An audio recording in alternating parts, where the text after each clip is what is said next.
Definisi UMKM. Menurut Undang-Undang Nomor 20 Tahun 2008 tentang usaha mikro, kecil, dan menengah, UMKM didefinisikan sebagai berikut. 1.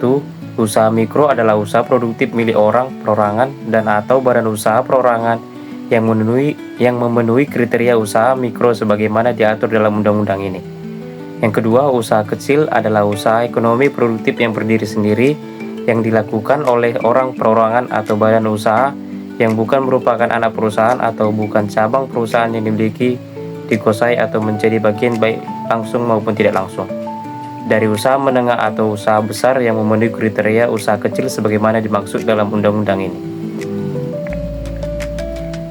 Yang ketiga, usaha menengah adalah usaha ekonomi produktif yang berdiri sendiri yang dilakukan oleh orang, perorangan, atau badan usaha yang bukan merupakan anak perusahaan atau cabang perusahaan yang dimiliki, dikuasai, ataupun menjadi bagian baik langsung maupun tidak langsung dengan usaha kecil atau usaha besar dengan jumlah kekayaan bersih atau hasil penjualan tahunan sebagaimana diatur dalam undang-undang ini. Undang-undang dan peraturan UMKM di Indonesia. Undang-undang dan peraturan yang mengatur tentang UMKM di Indonesia yaitu: yang pertama ada Undang-Undang Nomor 20 Tahun 2008, yang kedua Peraturan Pemerintah Nomor 7 Tahun 2021, yang ketiga Peraturan Pemerintah Nomor 23 Tahun 2018, yang keempat Peraturan Presiden Nomor 98 Tahun 2014, yang kelima Peraturan Menteri Perekonomian Nomor 11 Tahun 2017, dan yang keenam Undang-Undang UMKM Tahun 2008. Pajak dan fungsi pajak. Pajak merupakan suatu kontribusi wajib kepada pemerintah yang secara terutang oleh seseorang atau badan yang sifatnya memaksa. Pajak memiliki peranan yang cukup signifikan dalam kehidupan bernegara, khususnya pembangunan. Sehingga pajak mempunyai beberapa fungsi, diantaranya adalah: 1. Fungsi anggaran atau fungsi budgeter. Pajak merupakan sumber pemasukan keuangan negara dengan cara mengumpulkan dana atau uang dari wajib pajak ke kas negara. Tujuannya adalah untuk membiayai pembangunan nasional atau pengeluaran negara lainnya. Adapun fungsi pajak yang kedua yaitu fungsi mengatur atau regulasi. Pajak merupakan alat untuk melaksanakan atau mengatur kebijakan negara dalam hal sosial maupun hal ekonomi. Fungsi mengatur ini antara lain dapat digunakan untuk menghambat laju resesi dan juga inflasi loh. Pajak dapat digunakan sebagai alat untuk mendorong kegiatan ekspor seperti pajak ekspor barang. Yang ketiga ada fungsi pemerataan atau pajak distribusi. Berarti pajak dapat digunakan untuk menyesuaikan dan menyeimbangkan antara pembagian pendapatan dengan kesejahteraan masyarakat. Yang keempat ada fungsi stabilisasi. Berarti pajak dapat digunakan untuk menstabilkan kondisi perekonomian suatu negara. Nah, siapa sih yang mengenal UMKM?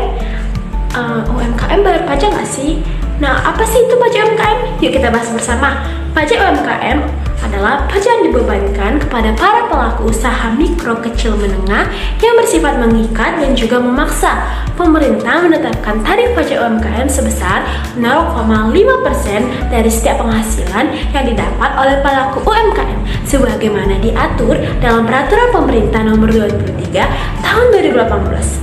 Sebelumnya, tarif pengenaan pajak untuk UMKM sebesar 1% dari penghasilan final ataupun bruto. Namun, kebijakan pemerintah berubah dan saat ini menjadi 0,5%. Pemerintah menurunkan tarif tersebut merupakan kebijakan pemerintah pada UMKM yang memiliki omset maksimal 4,8 miliar. Nah, bagaimana sih cara menghitung pajak UMKM? Yuk kita bahas bersama. Nah, cara menghitung pajak UMKM menggunakan rumus PPh pajak UMKM sebagai berikut. Yang pertama, rumus penghasilan kena pajak, wajib pajak, objek pajak, yaitu penghasilan kena pajak sama dengan penghasilan neto dikurangi PTKP.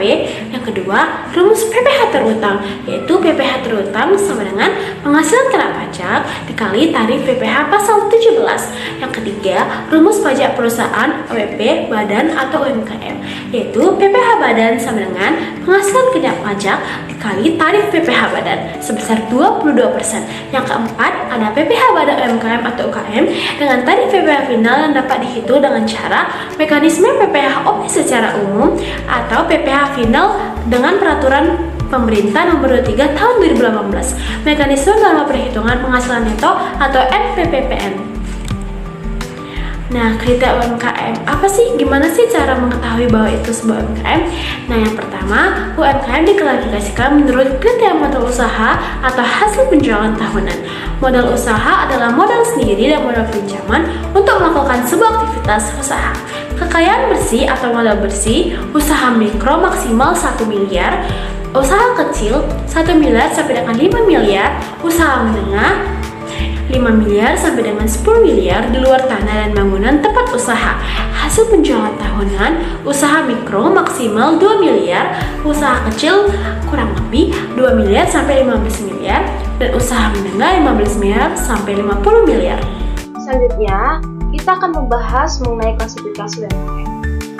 UMKM diklasifikasikan menjadi 4, yaitu yang pertama usaha jasa, yang kedua usaha dagang, yang ketiga usaha industri, yang keempat usaha pertanian dan perikanan.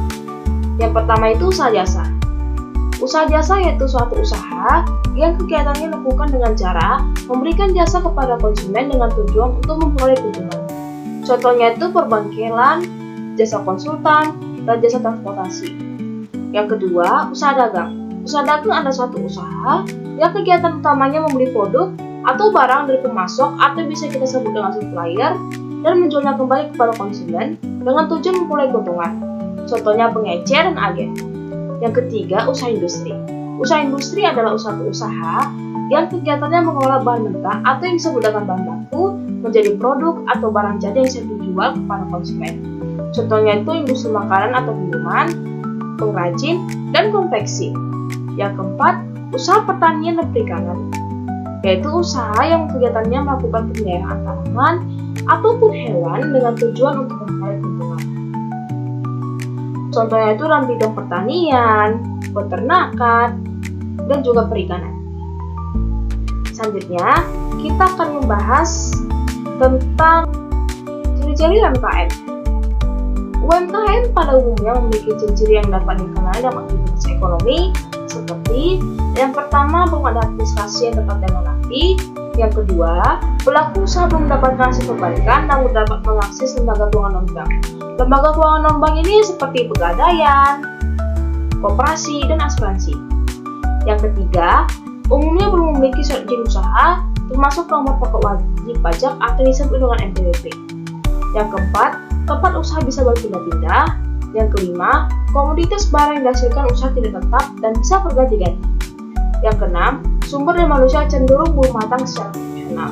Masuk dengan kalimat cenderung belum matang secara profesional ini, maksudnya yaitu bahwa pelaku usaha dalam menjalankan UMKM itu belum ada bukti secara langsung bahwasannya mereka itu ahli dalam bidang UMKM jalannya. Misalnya, jika seseorang menjual ayam penyet ataupun usaha makanan lainnya, jika dianggap profesional, minimal hasil sertifikasi yang membuktikan mereka ahli dalam menjual ataupun memasak makanan tersebut.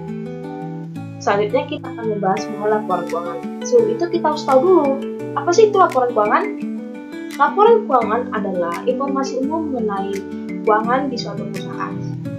Laporan keuangan memiliki tujuan secara umum, yaitu yang pertama, untuk memberikan informasi kepada pihak yang membutuhkan tentang kondisi suatu perusahaan dari sudut angka-angka dan satuan moneter. Yang kedua, menyediakan informasi yang bermanfaat dari pembuat bisnis dan ekonomis oleh investor yang ada dan yang profesional, kreditur, manajemen, pemerintah, dan pengguna laporan keuangan lainnya. Yang ketiga, menyediakan informasi yang menyangkut posisi keuangan, kinerja serta perubahan posisi keuangan suatu perusahaan yang bermanfaat bagi sumber besar pemakai dalam pengambilan keputusan ekonomi. Yang keempat, memberikan informasi tentang posisi keuangan, kinerja perubahan ekuitas, arus kas, dan informasi lainnya.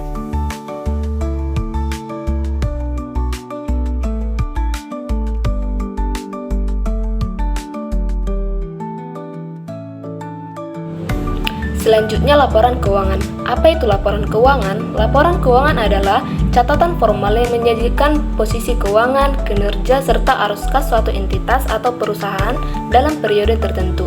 Secara umum, laporan keuangan itu terdiri dari laporan laba rugi, laporan posisi keuangan, laporan arus kas, laporan perubahan ekuitas, dan catatan atas laporan keuangan. Adapun tujuan dari laporan keuangan itu secara umum yang pertama untuk memberikan informasi kepada pihak yang membutuhkan tentang kondisi suatu perusahaan dari sudut angka-angka dalam satuan moneter. Yang kedua, untuk menyediakan informasi yang bermanfaat bagi pembuat keputusan bisnis dan ekonomis oleh investor yang ada dan yang profesional, kreditur, manajemen, pemerintah, dan pengguna lainnya.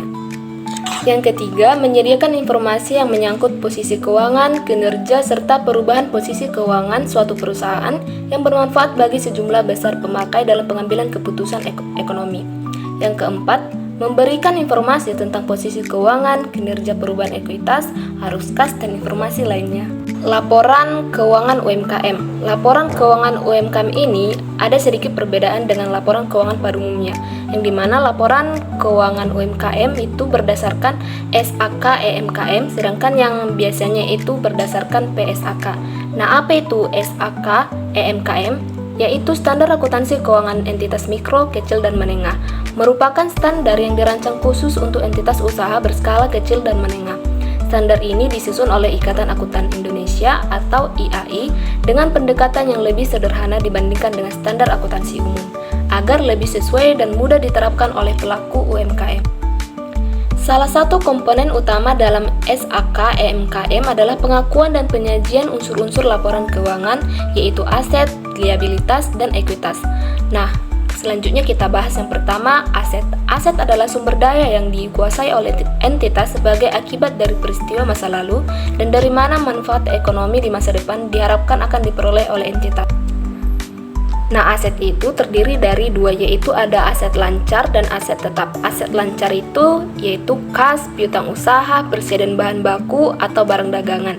Yang kedua, aset tetap yaitu peralatan produksi, kendaraan operasional, dan bangunan tempat usaha. Kemudian liabilitas atau kewajiban. Liabilitas adalah kewajiban kini entitas yang timbul dari peristiwa masa lalu dan penyelesaiannya diharapkan mengakibatkan arus kas dari sumber daya entitas yang mengandung manfaat ekonomi. Liabilitas mencerminkan kewajiban atau utang yang harus dibayar oleh entitas kepada pihak lain, baik dalam bentuk uang tunai, barang, atau jasa. Liabilitas UMKM dapat berupa utang usaha, pinjaman, dan kewajiban pajak, yang dimana utang usaha ini yaitu pembelian bahan baku secara kredit dari pemasok, dan pinjaman itu termasuk utang bank, pinjaman koperasi, atau pinjaman dari individu. Sedangkan kewajiban pajak yaitu pajak yang belum dibayarkan. Yang ketiga atau yang terakhir yaitu ekuitas. Ekuitas adalah hak residual atau atas aset entitas setelah dikurangi seluruh liabilitasnya. Ekuitas mencerminkan kepemilikan bersih dari pemilik usaha terhadap aset yang dimiliki setelah semua kewajiban dibayar. Dalam UMKM, ekuitas bisa berupa modalisator dan laba ditahan. Modalisator itu yaitu uang atau aset yang diberikan oleh pemilik usaha, dan laba ditahan yaitu keuntungan usaha yang tidak dibagikan tetapi ditahan untuk pengembangan usaha. Secara sederhana, ekuitas adalah nilai kekayaan dari UMKM. Semakin besar ekuitas, semakin tinggi nilai usaha tersebut bagi pemiliknya.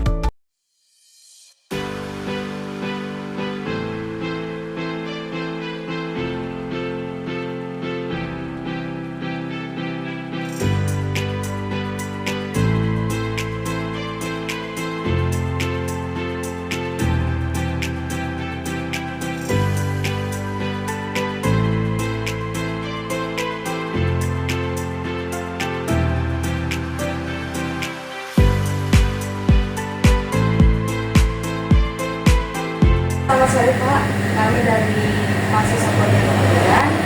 Tujuan kalian ke sini untuk mewawancari Bapak tentang bisnis UMKM Bapak. Di sini bisnis UMKM Bapak itu ayam lava dan ayam geprek ya Pak? Itu Pak, kira-kira itu dari kapan ya Pak usaha untuk ayam geprek sama ayam lava? Sebelum COVID itu udah mulai, bahkan karena terjadi COVID ini itu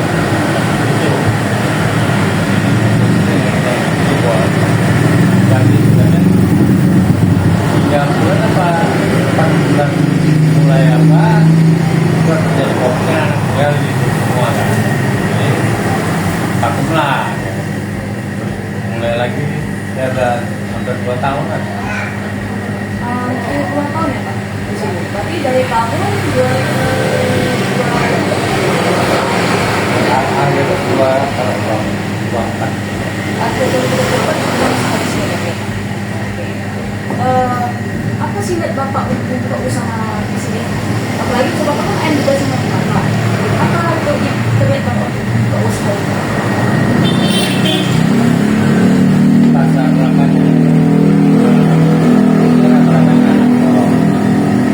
dan tempat banyak. Dulu udah pernah juga buka di jalan Semarang di sana. Soalnya daya belinya kayaknya kurang. Soalnya kan saya karena ada anak kos semua, kalau anak kos kan sama tahu kan jarang masak, jadi kan mereka juga instan. Jadi yang tinggal pesan, bayar. Saya jadi menjanjikan saya apakah ada yang menjanjikan. Kalau untuk buka usaha ini Pak, kira-kira siapa saja Pak?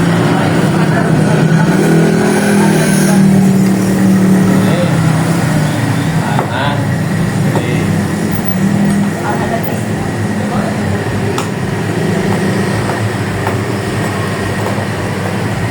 Jadi Pak, kira-kira dalam sehari kira-kira berapa porsi penjualan Bapak?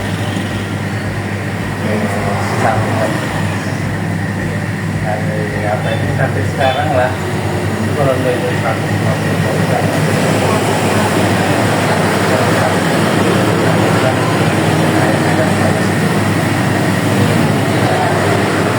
Terus selain ayam penyet, apakah ada jenis makanan lain? ayam goreng, terus ayam saus lapa, Tiga jenis. ayam timun, enggak. Nah untuk harga makanannya per porsi berapa? Saya menjangkau anak kos ini kan. Berarti kalau dalam 1 minggu, Bapak kira-kira belanja untuk berapa kali dalam seminggu? Untuk membeli bahan, Bapak belanja berapa kali? Soalnya tiap hari bapak belanja. Oh, setiap hari. Soalnya kan dia namanya kalau mengatakan kan nggak bisa. Kalau apa kan nggak bisa. Kalau beras lah, beras kan yang bisa ya kan. Kalau yang lain kan nggak bisa malam, dan pagi. Kayak bangun pagi setengah 7 pasar, belanja lah di sini nanti baru jualan. Nah, kalau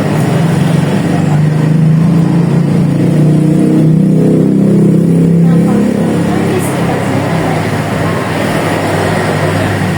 gimana cara Bapak mempertahankan usaha Bapak sendiri? Tapi kalau prinsip kan beda-beda ya, pedagang kan prinsipnya beda-beda. Ada yang dia utamakan keramahan. Kalau saya sebetulnya rasa itu harus nggak boleh berubah-ubah. Memang iya namanya kayak cabai lah kan. Cabai ini kan kalau kita dapat yang bagus kan kita pedasnya lebih pedas gitu. Kalau pedas sama-sama 1 kilo kita buat, kan? Tapi pedasnya itu beda-beda. Cuma kan nggak jauh, gitu. Nggak jauh. Makanya rasa kita jaga rasa dan lama. Sebelumnya, apakah Bapak tahu tentang pajak UMKM? Macam kita Apa sebelumnya sudah pernah dengar tentang pajak UMKM? Jadi Bapak belum ada bayar pajak tuh. Belum ada. Terus Pak, selama menjalankan usaha, Bapak pernah mendapat bantuan dari pemerintah? Untuk sendiri. Pak, ini ngomong Pak. Ini kan yang dalam usaha ini kan 3 orang dalam anak bapak sama ibu. Itu perannya semua itu ada yang untuk bagian produksi aja Pak, atau untuk bagian kemasan aja, atau semuanya ambil bagian di sini? sebenarnya yang mengambil bagian itu ada anak pemodal aja. berarti anak cuma anak yang berarti bapak sama ibu itu bagian profesinya itu sama bagian Apa gitu sekolah kan dari sekolah dari belanja sekolah kan jual